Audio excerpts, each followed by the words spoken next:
everyone. Welcome back to another episode of yet another Star Trek podcast. This is the podcast where three friends from two different states get together and we talk about Star Trek because we watch the episodes. Not together, but we talk about the episodes together. History would want you to believe that maybe Star Trekkie nerds and Star Wars fans can't get along, but we do. And we put our differences aside. Every week, we talk about Star Trek. To my left, in Connecticut, I have Drew, who is the hardest working man in Star Trek and video game podcasts. Drew, how are you doing, buddy? Man, I have been working so hard. Nobody works harder than me. I agree. No one knows how much work you put into this, making us sound acceptable and great every single week. Well, thank you. Don't get all mushy. There's time for that. I'm blushing. I'm actually blushing right now. I can tell. I have the camera on. Yes, yes, you do. And to my right, in a different state, have Brad. He's the only man who knows knock-knock jokes in Ferengi, Klingon, and Japanese. Brad, how you doing, buddy? Hey, Majeed, how's it going there, man? I wish I had a knock-knock joke ready for you, but right now I'm a little tapped out. That's depressing. Our audience wants to hear knock-knock jokes in Ferengi. I want to hear the knock-knock joke in Ferengi. Are you kidding me?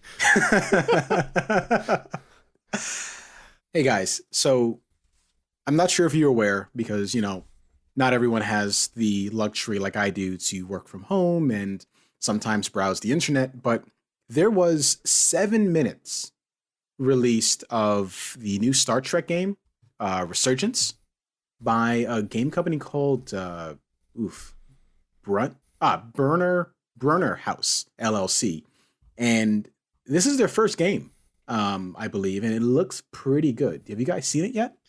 Yeah, I took a look. I'm very interested. It has a very to me Mass Effect type of vibe to it. It was primarily cutscenes as far as the gameplay, where you can just react and make you can choose which dialogue that you're using for the situation. Also kind of reminds me of was it Detroit Being Human a little bit. I'm hoping that there's a little bit more to it. It's not just like a Telltale type of game where you're going around through with the story, but it looks pretty good. I'm pretty excited about it.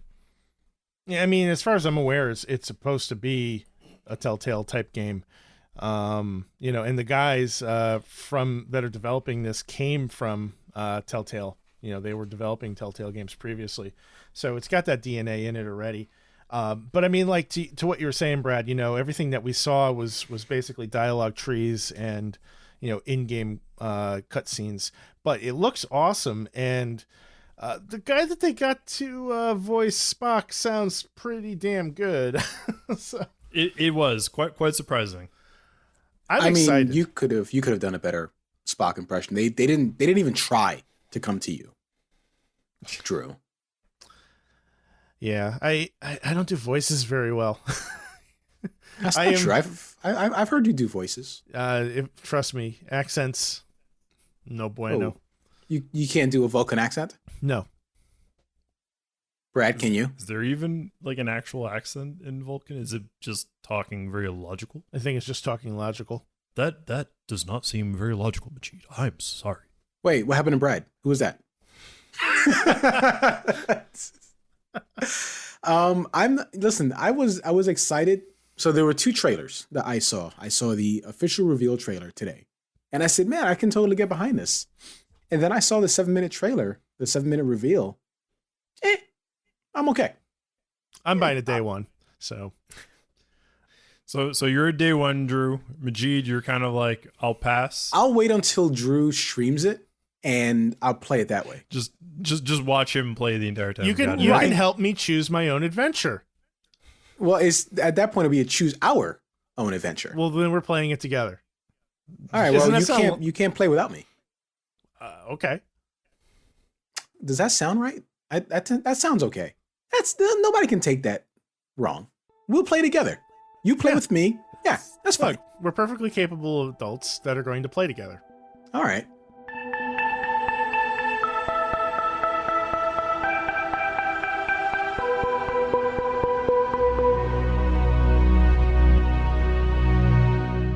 Guys, guess what? Guess what time it is? What's that? Is it pretzel time? It's naked time. Oh. More specifically, all right, not me in the sense that I'm naked recording this. Please just don't stand up because I don't want to see. Liar. More specifically, we're talking about the episode 6 of the very first season of the original series, entitled "The Naked Time." So Are you ready for this? Well, this episode aired 4th. It was, I think, recorded. Okay, so it was the 4th to air, but the 6th. Okay. To be produced. Correct. Thank you for the real-time fact check. This is why Technically it would be the 7th produced if we're counting the cage. we never count the cage. The cage. Listen, I don't think we said it last week. We don't talk about the cage, so that's a strike. Huh, what? That's a strike. So we're back to that. Now? We're back to strikes. We're back to strikes. We're back to demerits, and you have one. I thought you could only give strikes to Brad. I guess it's not mutually exclusive. I'm capable of change.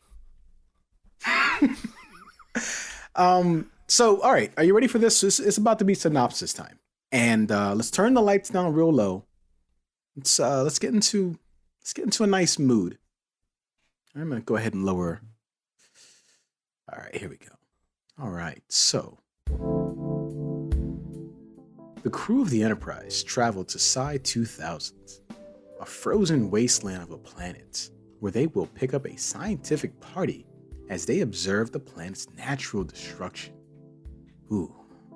Commander Spock and Lieutenant Joe Tourmaline beam down to the planet. Upon arrival, they find the research team dead by unknown causes. Joe reports that he even found one team member frozen to death, taking a shower fully clothed. What a weirdo.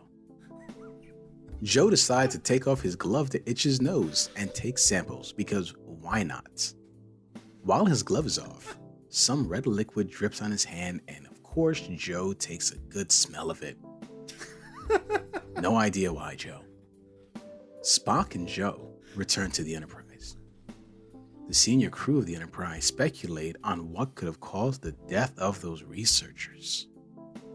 Joe shortly begins to exhibit signs of distress as he sits in the mess hall.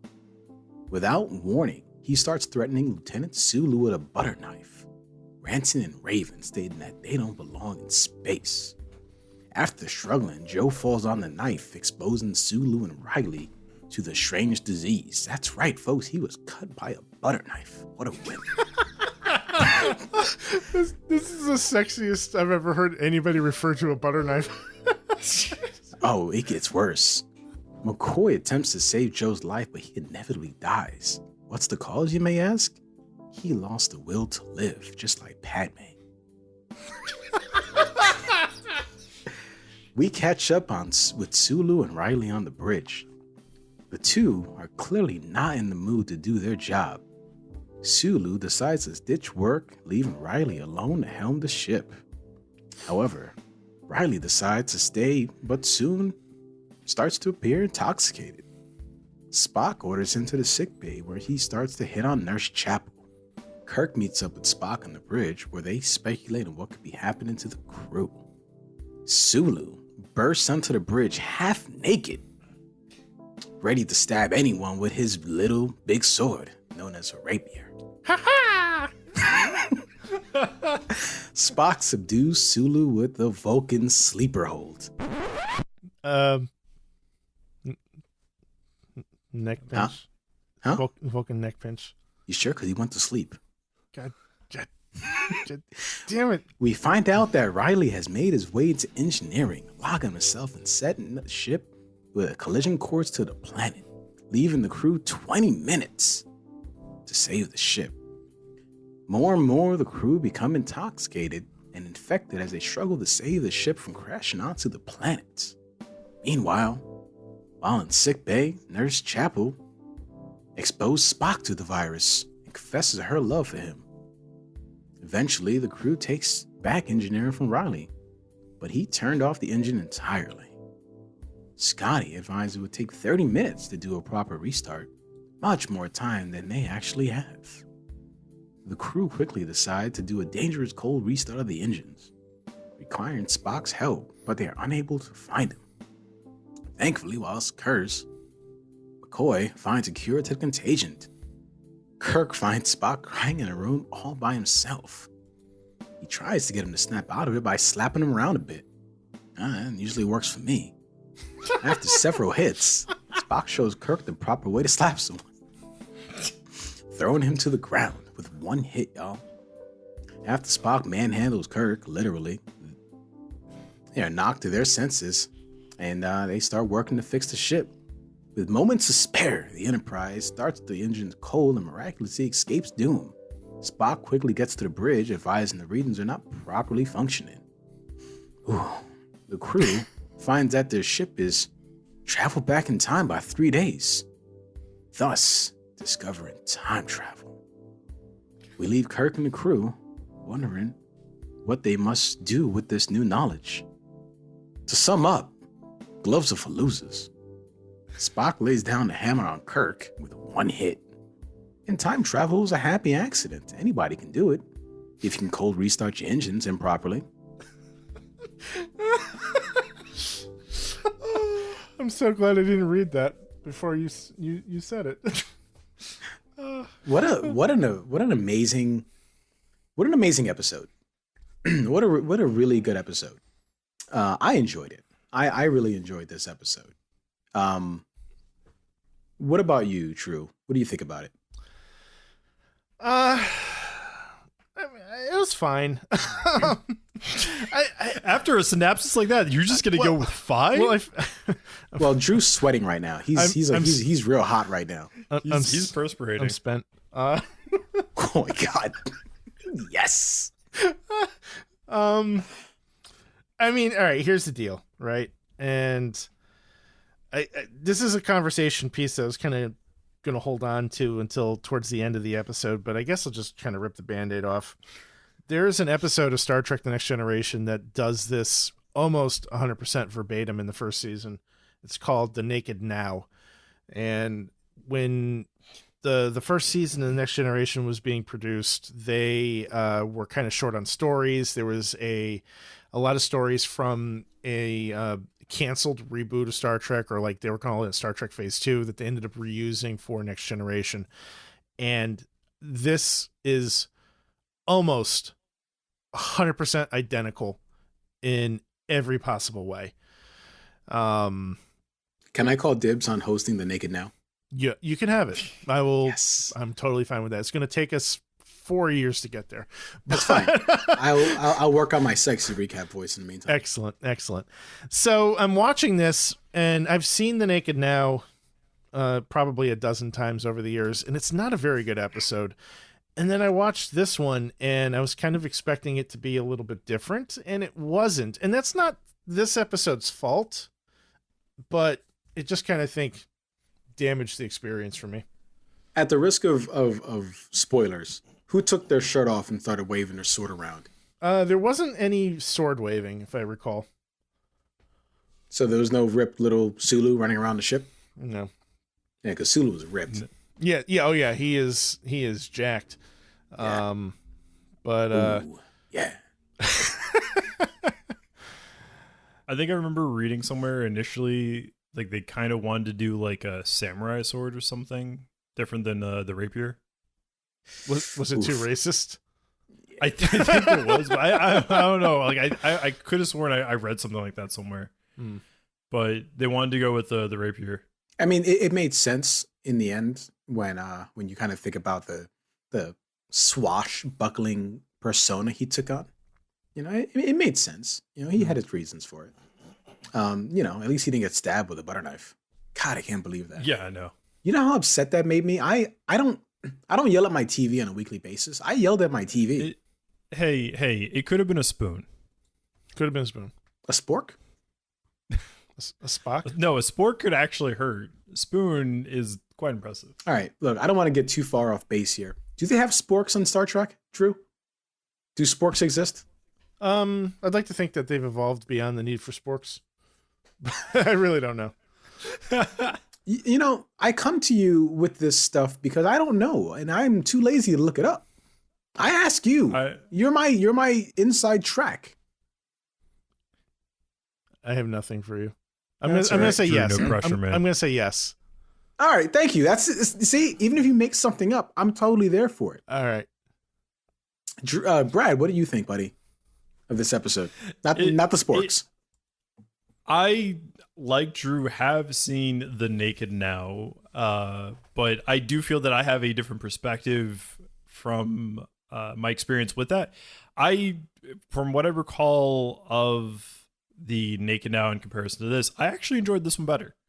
To me, this was, well, I think maybe because it was newer in the sense I haven't seen this actual episode before, that was more appealing.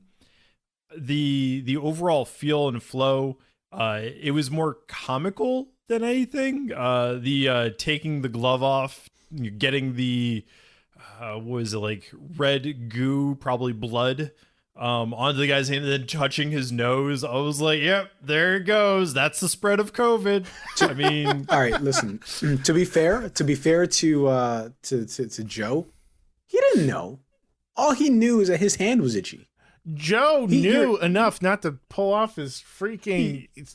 He's in a biological suit, like preventative suit, also, to prevent that shit from coming. Can we talk about how shitty those suits are? If you could just stick your hand up inside the hood. Oh, I know. Like, what happened to the seals on these damn things? I know, right? Well, you have to get your beer into your suit one way, right? I suppose.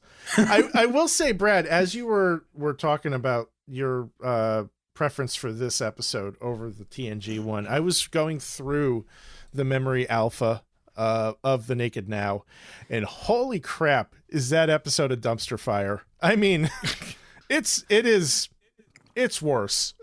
It's worse. Yeah, absolutely. Yeah. Like I'm just like scrolling through it, and I'm seeing like photos of all like the different things that are happening, and it's reminding me of how bad it is and how identical it is. See, now that's setting an expectation for me. That's basically making me like, maybe I don't want to watch this. That's setting. I feel you'll forget about it by the time we get to it. I'm gonna forget about it tomorrow. Right.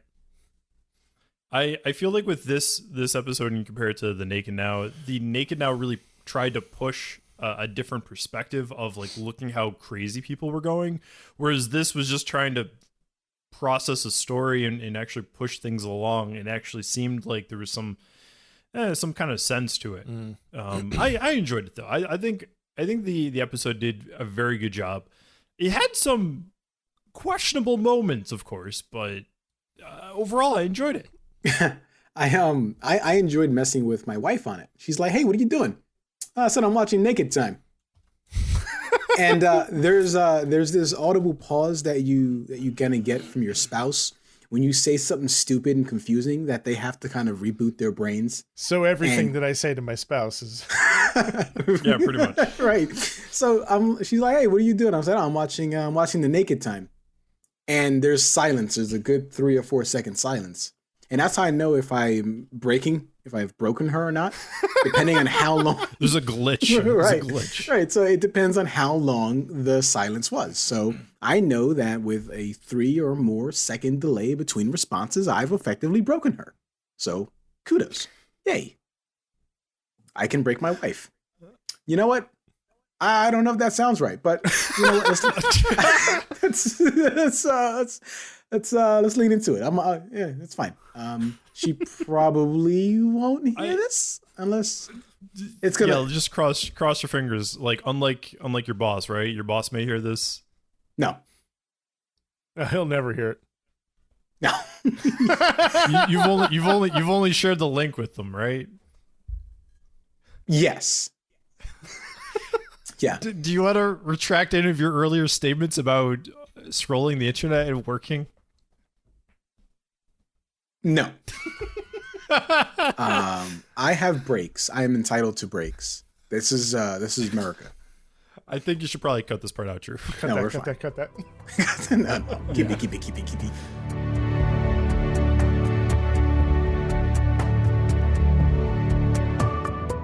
I listen. I enjoyed the episode. I guess it makes sense that it was what the sixth overall produced. Because 7. Yes, we don't count the cage. all right. Well, I'm not going to remember that math, so it's the 7th produced. Fine. Fine. Look, it's somebody else already mathed it out for me. I can just look at the article. Oh, God, I hate math. We don't need math in Star Trek, right? We have Excel spreadsheets that do the math for us. Exactly. So a couple of things I loved was, one, we have an assembled crew, right? So we had Sulu, we had Bones, we had Scotty, we had Uhura, we had Spock, we had Kirk. Like, the main cast was there. Were we missing anybody? Check off. Chekhov. Chekhov is not in this season, though. Yes. He doesn't go until the season 2. Right. Yeah. So this is it. This is our crew, right? For this season, yeah. It's great. It felt good. We finally got to the point where, I got to the point where I'm like, oh, hey, look, I know those guys. They were rebooted by J.J. Abrams and Lens Flare. That's oh, man. That will forever be the way you react to this, isn't it? These are the people that were rebooted. Yeah, no, totally. Yeah. This is it. I'm certain, I'm positive I'm not the only one that's gonna feel this way, because we know we have friends, we have mutual friends. Outside of us three, we have other friends, by the way, guys. So everybody knows, we have other friends. And there are other friends that were introduced to the world of Star Trek by J.J. Abrams.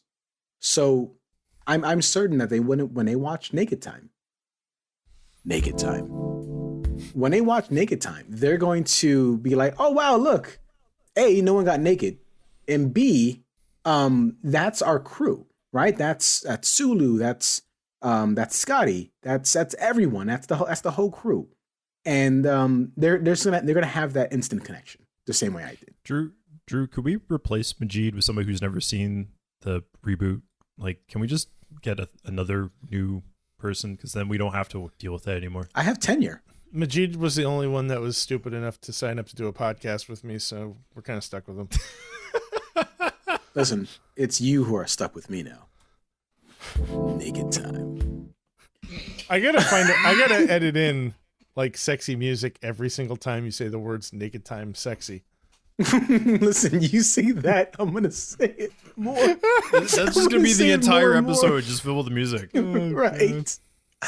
I'll even try to find a way to say it in a different language for you. Is it Ferengi, Klingon, or Japanese? Oh my God. Listen, don't tempt me. You know what? I'm gonna do it. I'm gonna find a way to do it. Brad, you may have to teach me how to speak Klingon, Ferengi, and Japanese. I can't even speak English properly sometimes. That's fair. You know what? I'll ask Google. Google knows. I'm sure Google knows how to speak Ferengi. Actually, I think Google Translate does Klingon. That wouldn't surprise me. Maybe. We'll have to find out. I'm not gonna find out now. I'm gonna forget to find out. I'm good. I'm not. No. Another thing we have about this episode, Kirk's shirt got ripped again. I should start keeping like a running tally of how many times the shirt gets ripped. Can you add it to your Excel spreadsheet? Yes.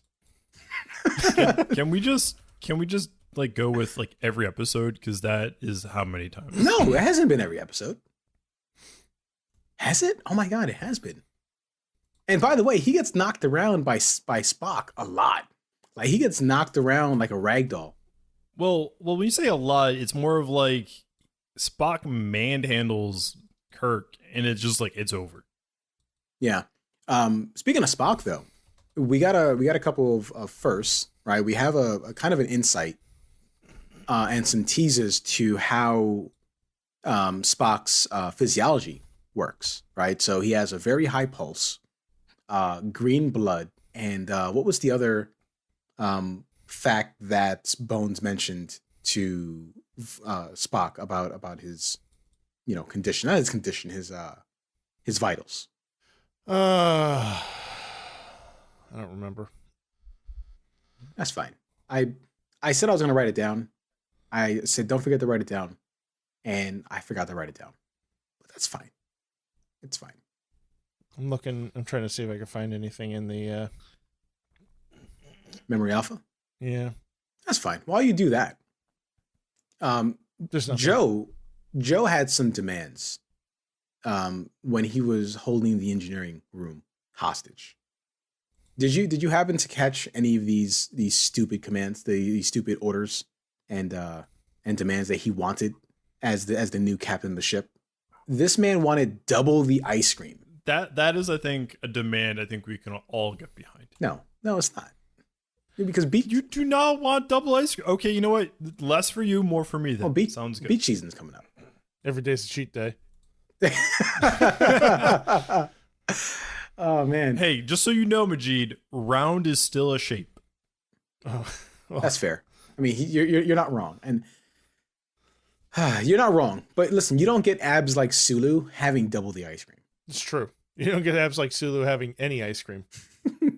Right. There's also a good chance that after Drostakai put his shirt back on, he immediately just raided the food table. He's probably starving himself. Right, he was starving himself. Yeah, for like a week. Right, to film these, what I'm assuming is 2 or 3 days of him without a shirt on. Mm-hmm.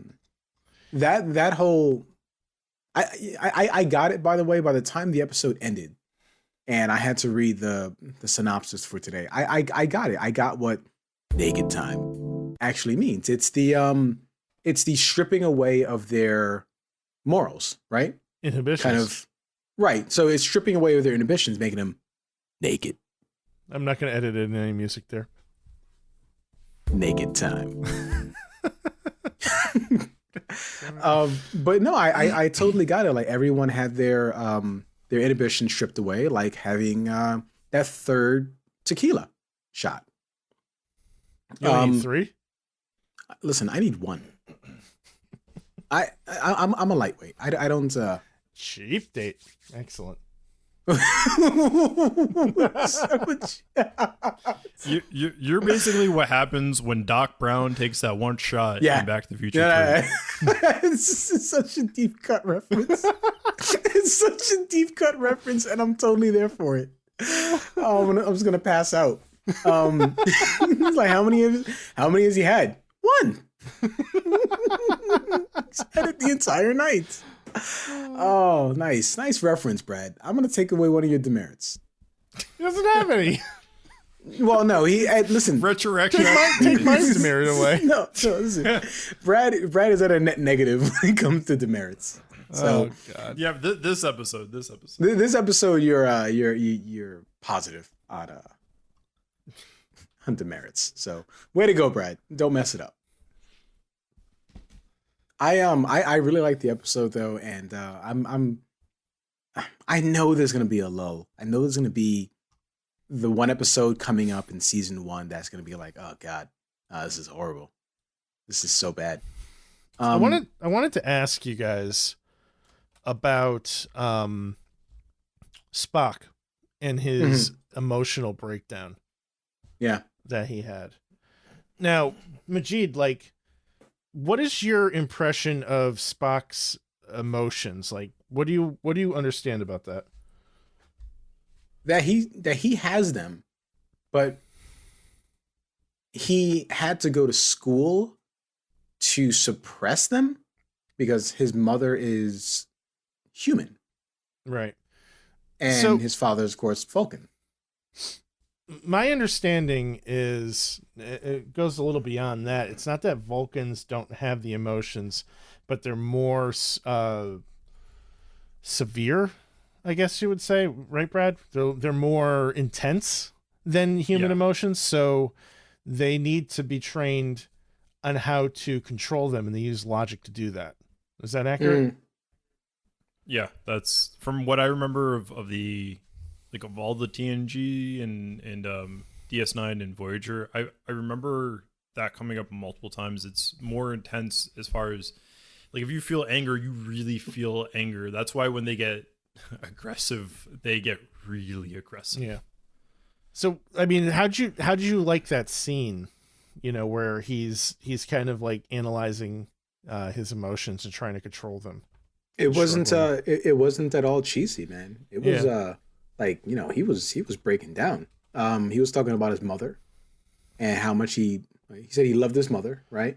Mm-hmm. And he also said he respected his father because, you know, what father doesn't want to be told, "Hey, Dad, I really respect you."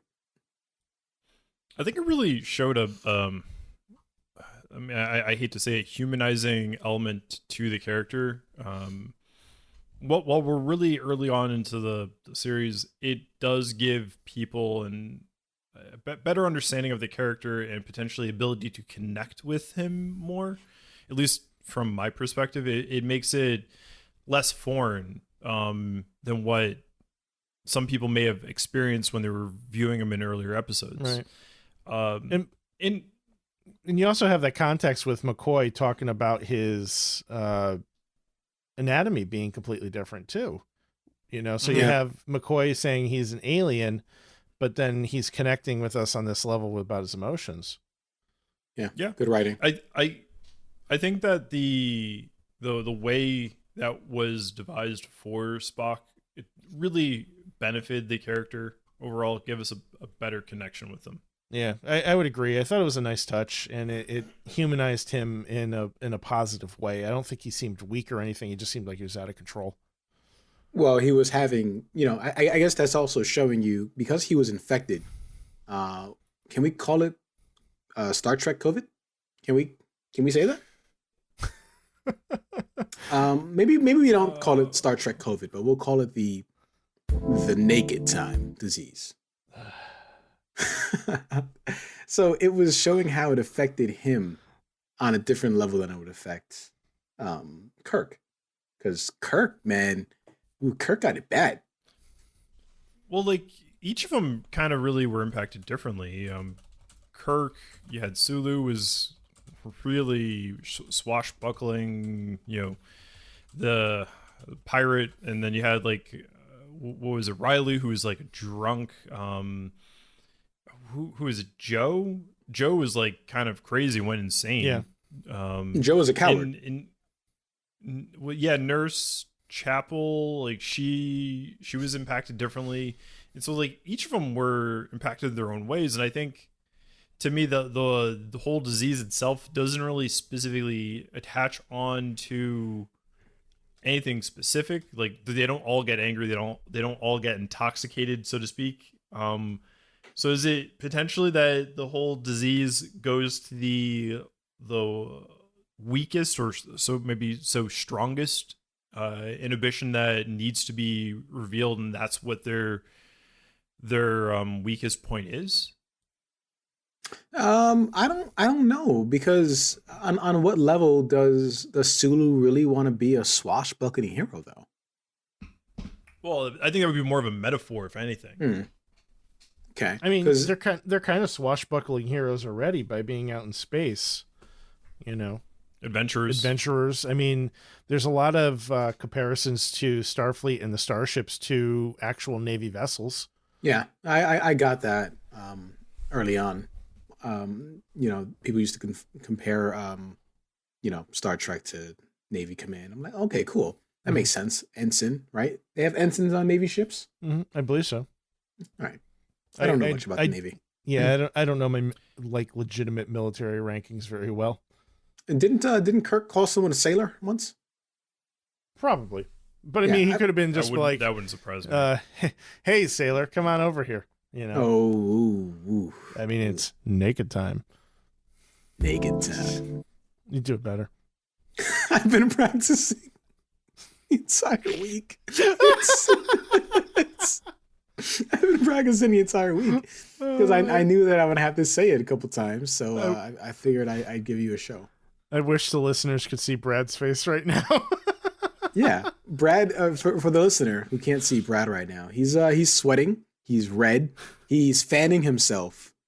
There's I guess the comparison we made to the James McAvoy meme and GIF where he's fanning himself from Wanted. It's just like that, except with more facial hair. Man, I'll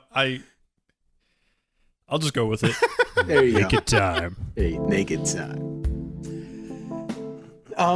So Kirk wanted to live happily ever after, right? Did I understand his desire right? He had this amazingly beautiful yamen on his right hand or left hand, wherever, but he can never act on it because he's the captain.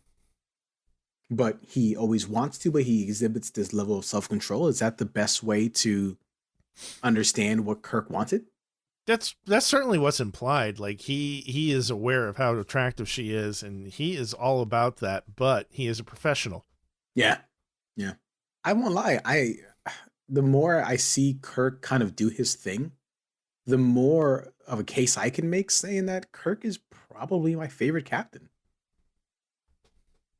You know, I mean, obviously we have Picard and we have Pike and I guess Janeway. Yeah. All right. Janeway, Cisco. There's a lot of captains to go through. But I don't think there's anything wrong with saying that Kirk is your favorite. I mean, you've seen enough of other things to make a judgment based on what you've seen. Yeah. And a lot of people would back you up with that. I mean, Kirk's great. I mean, don't get me wrong. He's great. He's a good leader. He is a good leader. You know, he puts his crew and the ship first and foremost, and he seeks out answers when there's a problem. You know, he demands solutions. He demands excellence. Yeah. But he does so in a way that people respect him. It's not like that boss that, you know, is just like yelling at everybody to get results, you know. Do better. Yeah, exactly. I thought you were going to say that Kirk is the captain that will sacrifice his entire crew to get something done. like waves and waves of his own men. I mean, maybe in the early episodes. I think Kirk really isn't the Brannigan of Star Trek. I'm pretty sure. But listen, it doesn't matter if Drew drops a Futurama reference. I'm probably laughing my butt off. I'm not sure if you heard it earlier when I was talking about the rapier sword. He's like, ha ha. Ha. I heard it, just decided not to respond. This is so hard for me to keep a straight face because of him. This is why I love you, buddy. Love you too, man. I love you too, Brad. Don't worry. It's okay. I'll forgive you. What did you take away from Kirk's, you know, speech to Spock, Brad? What do you think about it? I could tell where he was trying to get. And the question that I kind of was wondering was it truly him speaking his mind because of the virus? Would he have said the same thing in if he was like a sober individual? Would he have said the exact same thing? I think it did try to bring the story forward and get Spock back to his senses. They really were running out of time and they needed his help. So it was important that he grounded himself and succumbed to logic again. But I think it was very genuine in the sense that it really wanted to show his feelings and how he was feeling towards his commander. I hope we get more moments like this where, you know, we peel back the onion of who Kirk is and who Spock is. Honestly, I could care less about the other ones. I kind of want to see how far this rabbit hole goes with the personalities of Spock and Kirk. I mean, at the core, the show is really about Kirk, Spock, and McCoy, and the three of them, and the rest of the cast is just kind of supporting. You know. All right. Yeah. You know, it really does become about their friendship as the show goes on. I'm totally there for it. Yeah. I'm ready. So is this a cliffhanger ending? It felt like a cliffhanger ending. Like I completely expected the to be continued. Like, we get a continuation of the implications behind this time travel. As far as I'm aware, no, it's not a cliffhanger. I am so disappointed. I did find that it was very unexpected to just randomly throw that shit in there where it was just like, hey, we traveled 3 days into the past. Now we'll be early. And it was Now we'll be early. I mean, there was no real point to it. It just kind of randomly shows up. Yeah. So we have however many episodes, 20 or so episodes left in the season. Yeah. Are you guys trying to tell me that there's no consequence for this time travel? Like, this is it? Oh, they go back in time. I don't remember if this season or Yeah, but I mean, next. consequence-wise, like, this episode is over, and now we are moving on to the next one. Okay, Full stop. that pisses me off. That I am on a scale of 1 to pissed off. I'm very pissed off. Like, that is that's not good. Be prepared to be more pissed off later. Yeah. I mean, like, look, it's 1966. What do you want? Continuity? Come on. Yeah, no, totally. I want continuity. And Brad, what do you mean I'm going to be pissed off later? What are you going to do? There will be other episodes that will frustrate you. Oh, okay. I thought you were going to like say something or send me something after this that was going to upset me. Okay, I'm glad we cleared this up. Did you guys catch Christian Chapel as played by Majel Barrett? I did catch that. Also, number 1. She played number 1 in the original pilot, The Cage, which we do not talk about. We don't talk about the cage. We do not talk about The Cage. Majel Barrett, of course, Majel Barrett Roddenberry, Star Trek royalty. I did. I was actually pretty happy to see her back in the show. Yeah. I really did like her character number 1 better. Only because I felt that would have had more substance to her as an actress, I should say. But I was pleasantly surprised to see Chapel in there. Yeah, I mean, we'll see her again. It's certainly not the end of Christine Chapel. But yeah, I think this is her first appearance as that character, if I'm not mistaken. Mm-hmm. I'm pretty sure it was. Yeah.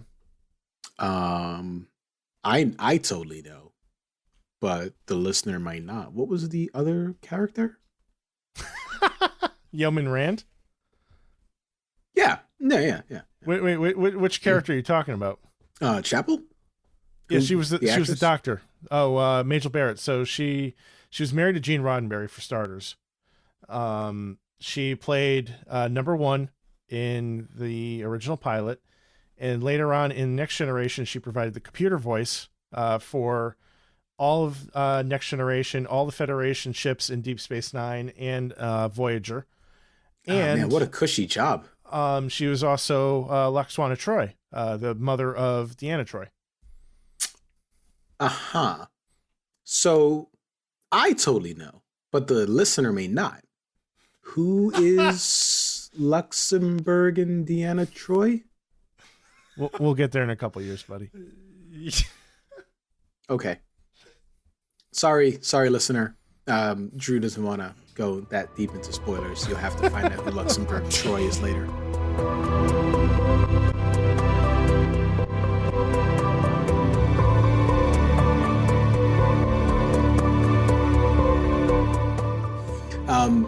So while I was doing research, research, call it research, on this episode, I found a fun fact. Drew, you are a lover of fun facts. So love fun facts. Can you strap your butt into your chair for this one? Totally strapped. Okay, so we are recording. Today is March 8th, 2022. On this day in 1966, Gene Roddenberry holds a screening of the original series episode of Where No Man Has Gone Before.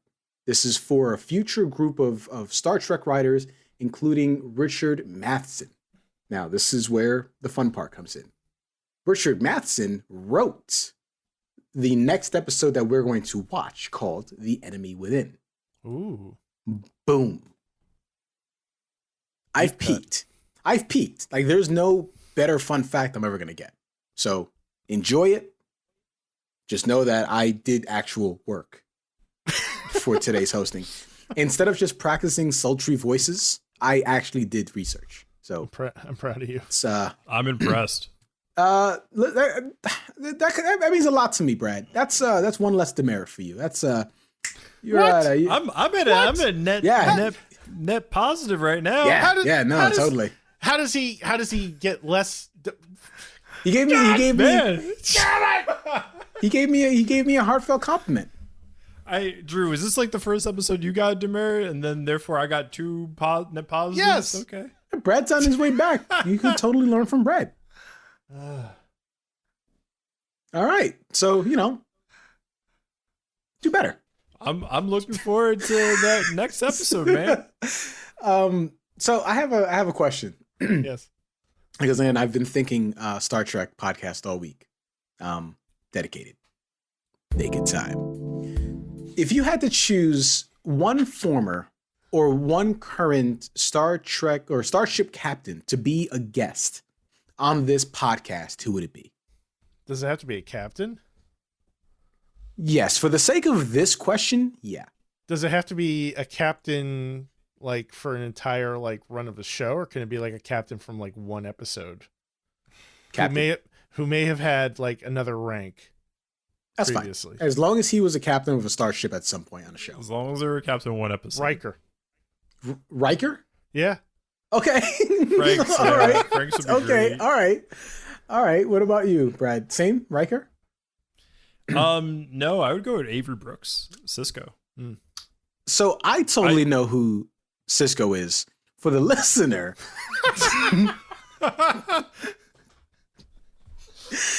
Cisco is the captain on DS9, Deep Space Nine. all right. What a great choice. Cisco, he, right? Cisco? He was a Cisco was a great captain. That's a great choice. I'm gonna have to say William Shatner, man. So I'm gonna have to say William Shatner. And it just so happens that William Shatner was in Connecticut at a deli this past week. I saw that. He was at a deli that I've actually been to. How come you didn't go? Which deli did he go He was to? at Rains Deli in Vernon. Oh, I know. My buddy Will lives up that way, and we've been there a few times. It's excellent deli. I grew up around that area too, so it's really good. Shout out to Vernon Deli? Rains Deli. Rains Deli Shout out to Rains Deli in Vernon, Connecticut. in Vernon, Connecticut. I saw the post. I'm like, oh my God, yay, William Shatner. And I thought, man, it would be great to have him as a guest. We can't. I don't know if we can afford. He doesn't do podcasts. Listen, he went into space. Yeah, he's got more important things to do than our podcast. Right. Listen, I probably can't afford him. I probably can't afford any of the original cast. But I would open up an OnlyFans just to get enough funding to get one of these guys in the show. I would do that for you guys. I'm gonna take a screenshot of his Twitter bio where it says no podcasts. Oh man, I thought you were gonna end that differently and do a screenshot of something else. Okay. All right, so he doesn't do it. I guess next would be Jean-Luc Picard, right? Patrick Stewart. Have you even watched an episode with him as captain? Yeah. Yeah. Uh-huh. Totally. What was that episode like?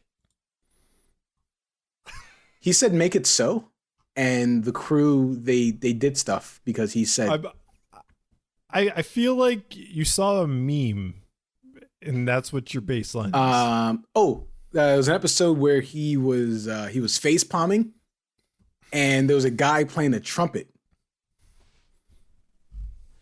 I saw that episode. You saw a meme, and you're using that as your description. Okay. I saw another episode where he was yelling with his hand in the air and saying, "What the hell?" Or "How the hell?" Have you seen an episode that wasn't a meme? That's one demerit. Yes, All is right in the world. there is balance. You pushed me. I tried. So if we had to expand a little on that question, what former or current castmate would you want to have as a guest? You. Podcast mate? No, if you had to, Can if you had to have a current, let me rephrase the question. If you had to have another current or former star or guest star of Star Trek as a guest on our podcast, who would you choose? Riker. Wow. I get it. I totally get it. I get it. Because of the beard, you guys are alike. You guys have something in common, the deep voice, the big calves. I totally get it. I don't have a deep voice. You have big calves. I have massive calves. Yeah, so does Riker. And he's a dancer, right? He's like staged and screen. I don't know. I've seen him sing. Does he sing on TNG? No. All right. So You do know who I'm talking about, right? Which character? Yeah, the guy with the beard. Right? He had like a deep cut V.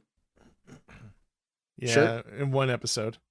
I have to make sure I say shirt after deep cut V because that could be disastrous.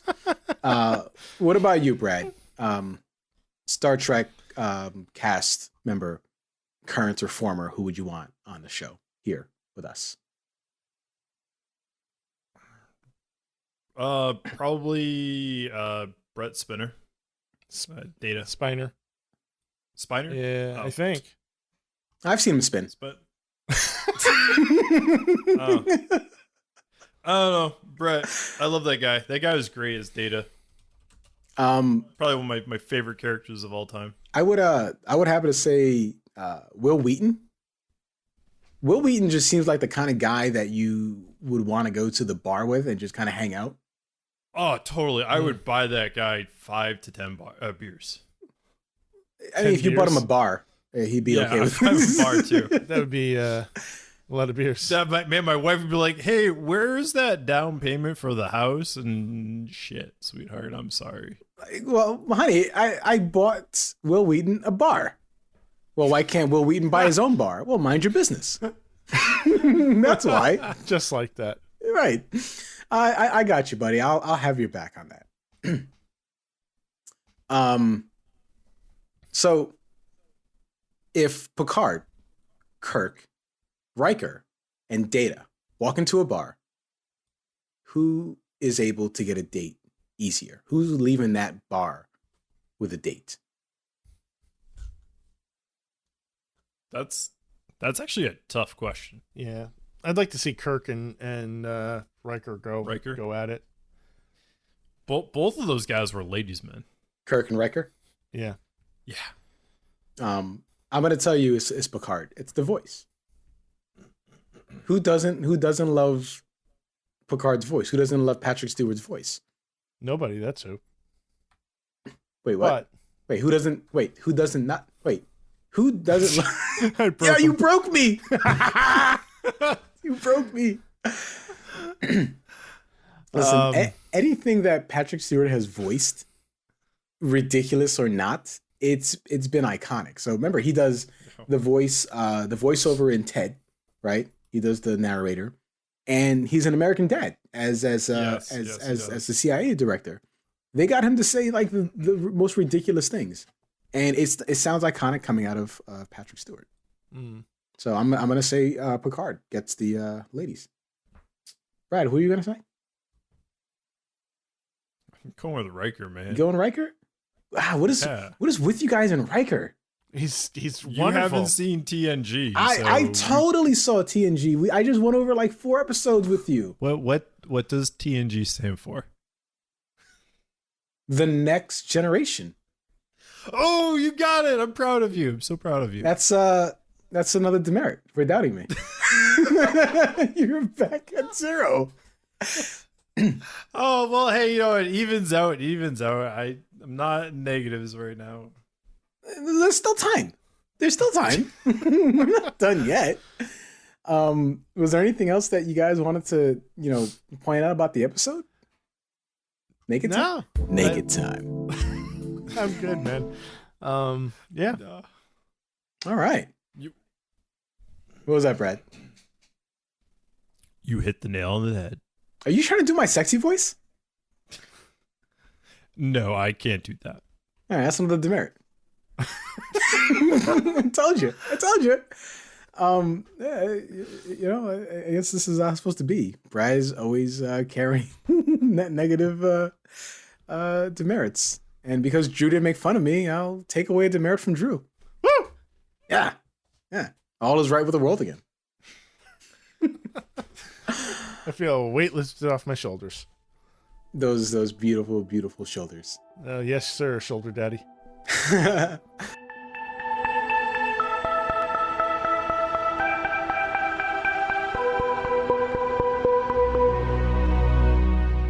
All right, guys. So before we close this out, for the sake of our Excel spreadsheet, Google Sheets. where would you, what would you rate this episode compared to everything? Well, not compared to, but on a scale of 1 to 10, what would you rate this episode? I think looking at the episode as a whole, it was a solid 6 for me. It wasn't absolutely trash, wasn't horrible, wasn't a dumpster fire. It entertained me, made me laugh my ass off on several key points. But I think the reason why I didn't get any higher was primarily because that random last bit of we time traveled at the end kind of blurb that made absolutely no sense to me at all. But overall, solid 6. For the listener at home, the part that Brad was laughing about was when Spock was crying. Just so everyone knows. I'm not that much of a douche. Come on. Drew, what about you, buddy? On a scale of 1 to 10, where are you putting this? Oh man, yeah. I mean the time travel stuff was kind of ridiculous, so that's going to deduct some points right off the bat. I mean, this is a better than average episode for the most part, but then you kind of have that, oh, we're going so fast, we're going backwards. Huh? You've never done that? No. You should try it one day. It's fun. I will have to endeavor to try that. But yeah, I mean, like, I think we got some nice dialogue between Spock and McCoy, and especially when they're talking about like his vital signs, you kind of get a little bit insight into their history of kind of just taking shots at each other playfully back and forth. Plus we all got some insight into Spock's like real emotions and how he has to kind of deal with controlling those. We got some insight into some of the crew's deepest, darkest secrets.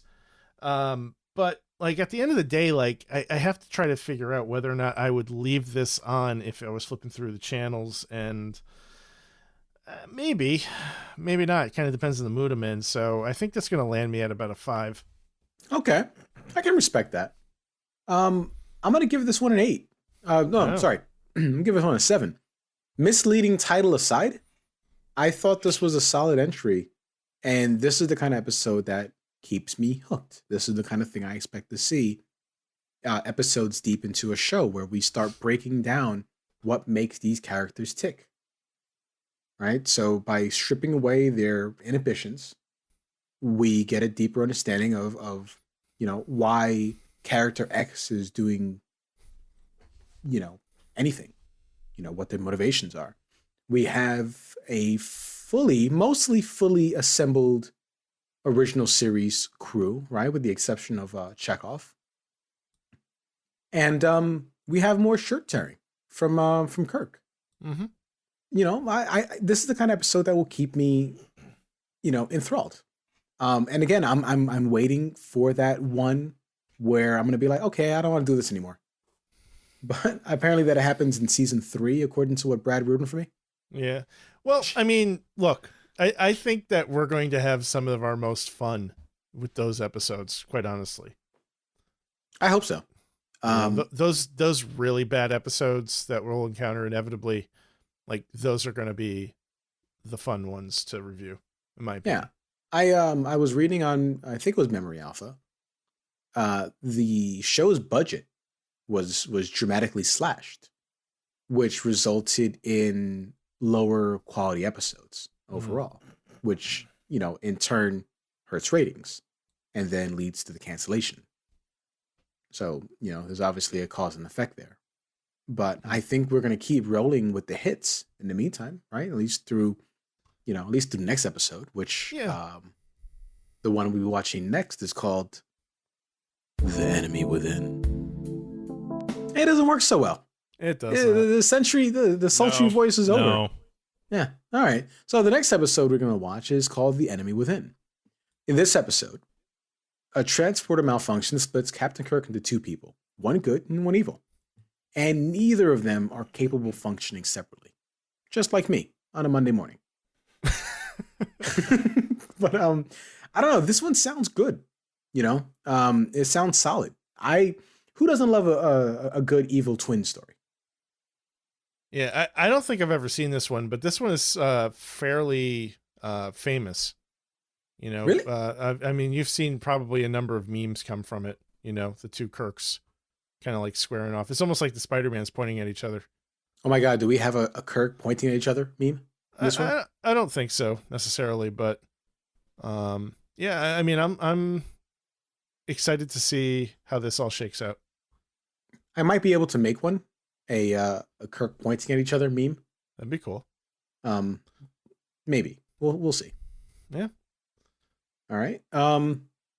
Other than that, man, I'm excited. I love you guys, and it's real fun, doing this with you every week, and I hope you guys are having even just half the amount of fun that I am. Oh, definitely. All right. So until next week, good night, everyone. Good night, everybody. It's naked time. Naked time. I'm not doing it.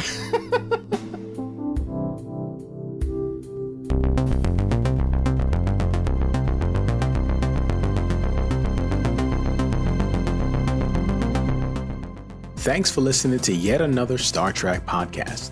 We're a part of the Retro Sessions Network. This episode was recorded on March 8th, 2022, and is hosted by Brad, Drew, and me, Majeed. As always, 3-time Envoy Jitsu champion Drew edits the episode to make a sound. Wanted Starfleet criminal Brad writes the episode synopsis for us every single week. And Borg sympathizer Majeed takes care of the artwork. Our music, Warp Speed and To the Stars, was written and performed by William Grobelar Music. Be sure to check him out on SoundCloud. We'll have a link in the show notes. Would you like to chat with us on social media? I'm certain Brad would appreciate it if you do. We're just about everywhere. TikTok, YouTube, Instagram, and Facebook at Yet Another ST Pod. Perhaps long-form electronic letters are more your style. In that case, you can reach us at yetanotherstpod@gmail.com.